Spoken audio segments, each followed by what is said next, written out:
እኔ ዛሬ የሚያመኝ ነገር የገለቴ ገንዘብ ንብረቷን ማጣት አይደለም። እኔ ዛሬ 3 ልጆች አሉኝ። ገለቴ ግን የሁሉ አመት ሮጣ አንድ ልጅ እንኳን የላትም። ይሄ ለኔ በጣም ነው የሚያመኝ። እኔ የገለቴ ገንዘብ የምን ጉዳይ አይደለም። ዛሬ ገለቴ ከኛ 3 አመት ወይ 2 አመት ታናሽ ብትሆን ነው። ሴት ልጅ ጊዜ አላት፣ የመሮጫ የመውለጃ ጊዜዋን እንኳን አጣለች። ገለቴ ከ2010 ጀምሮ በፍርድ ቤት ስትንከራተት ሌላ እንኳን የፍቅር ጓደኛ ይዛ ልጅ እንኳን ለመውለድ ያጣችበት ጊዜ ነው። እኔ እንዳየሁትኝ በቅርበትም ስለማቅ አትሌት ገለቴ ቡርቃ ከሰሞኑ በመገናኛ ብዙሃን ቀርባ ባለቤቷ ለአመታት ያፈራችውን ሀብት እንደነጠቃት ከገለጸች በኋላ ጉዳዩዋ መነጋገሪያ ሆኖ ቀጥሏል። የኢትዮጵያ አትሌቲክስ ፌዴሬሽን ጉዳዩን አስመልክቶ በሰጠው ጋዜጣዊ መግለጫ የፌዴሬሽኑ ፕሬዝዳንት አትሌት ስለሺ ስህን አትሌቶችን ከሚደርስባቸው ጥቃት የሚከላከል ተቋም በመደራጀት ላይ እንደሚገኝ አንስተዋል። ማንኛውም ህፃናትም ሴቶችም አዋቂዎችም ያው የመሮጥ የመወዳደር መብት አላቸውና በዛ ውስጥ ችግር እንዳይገጥማቸው መወዳደር እንዲችሉ ያገኙትንም ደግሞ በአግባቡ መጠቀም እንዲችሉና በተለይ በአትሌቲክስ ስፖርቱ ላይ ከውጤት አንፃርም ትልቅ ጉዳት በአለም ላይ እየመጣ ስለሆነ ያንን ከመከላከል አኳያ በአለም ላይ የወጣ ህግ አለ። ያንንም ፌዴሬሽናችን እንግዲህኛ ከመጣና 5 ወር አካባቢ ሆኖናል።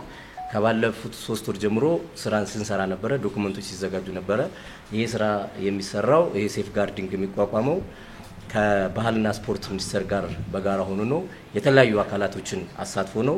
ከፍትህ ሚኒስቴር፣ ከህግ፣ ከፌደራል ፖሊስ፣ ከተለያዩ ከሴቶችና ህፃናት ከተለያዩ ተቋማት ጋር ተደርጎ መንግስት በሚኒስትሮች ምክር ቤት አጸድቆ ልክ እንደ አንቲ ዶፒንግ ኤጀንሲ እንደተቋቋመው እንደዛ የሚቋቋም ኢንስቲትዩት እንዲቋቋም ወርልድ አትሌቲክስ ይፈልጋል። ብዙ ገለቴዎች አሉ ያሉት ፕሬዝዳንቱ ጥቃቱ በብዙ አትሌቶች ላይ የደረሰና በመድረስ ላይ ያለ ነው ብለዋል። ፌዴሬሽኑ የአትሌቷን ጉዳይ እስካሁን ለምን በዝምታ እንደተመለከተ ለተነሳላቸው ጥያቄም ተከታዩ ምላሽ ሰጥቷል። አጠቃላይ ግን የአትሌቶች ችግር በጣም ሰፊ ነው።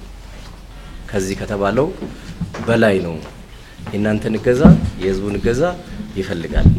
እንደ ስራ አስፈጻሚ ለምሳሌ የናንጂንግ ኢንዶር ከመሄዳቸው በፊት ሴት ስራ አስፈጻሚዎች ስላሉ ሴት አትሌቶችን ሲሰብስባቸው አናግሩ። በተለይ ወደ መጨረሻ አካባቢ ወይዘሮ ሳራ አንድ ክሮስ ካንትሪ ላይ አውስትራሊያ አትሌቶችን ይዘው ሄደው ሲደርስ የነበረው ነገር አይቻለው ሲሉ እስቲ እናንተ ሰብስቧቸውና ሴት አትሌቶችን አወያያቸው የሚል በመሰረት መሪነት አድርገን ነበርና የተናገሩት ሌላ ነው። የኖሩ ያሉት ህይወት ሌላ እና በጣም ችግር ላይ እንዳሉ ያው እንድትገነዘቡ ያስፈልጋል። አትሌቶች ላይ መሰል ጥቃቶች ለአመታት ሲፈጸም መቆየቱን ያነሱት ፕሬዝዳንቱ አሁን ላይ ተግባራዊ ሊደረግ በቃል ደረጃ ከስምምነት የተደረሰበት የወርልድ አትሌቲክስ ሴፍ ጋርዲንግ ተቋም ለችግሩ መፍትሄ እንደሚሆን ጠቁመዋል። ወርልድ አትሌቲክስ ሴፍ ጋርዲንግ አትሌቶችን ከውድድር በፊት በውድድር ላይና ከውድድር በኋላ የሚደርስባቸውን ጥቃት ለመከላከል የሚሰራ ተቋም ሲሆን በዓለም የተለያዩ ሀገራት ተግባራዊ ከተደረገ ከ2 አመት በኋላ በኢትዮጵያ በስራ ላይ እንደሚውል ተገልጿል። የኢትዮጵያ አትሌቲክስ ፌዴሬሽን ከፍተኛ የሕክምና ባለሙያ ዶክተር አያሌው ጥላውን በበኩላቸው አትሌቶች ከታዳጊነታቸው አንስቶ ለተለያዩ ጥቃቶች ተጋላጭ መሆናቸውን አንስተው ወንዶች አትሌቶችን በተመሳሳይ የችግሩ ገፈት ቀማሽ መሆናቸውን ገልጸዋል። የፌዴሬሽኑ ፕሬዝዳንት አትሌት ስለሺ ስህን በቀጣይ የአትሌት ገለቴን ጉዳይ በተመለከተ ፌዴሬሽኑ ስለሚኖረው ሚና ማብራሪያ ሰጥተዋል። እንደተባለው የገለቴ ጉዳይ ያው በፍርድ ቤት ላይ ነው ያለው።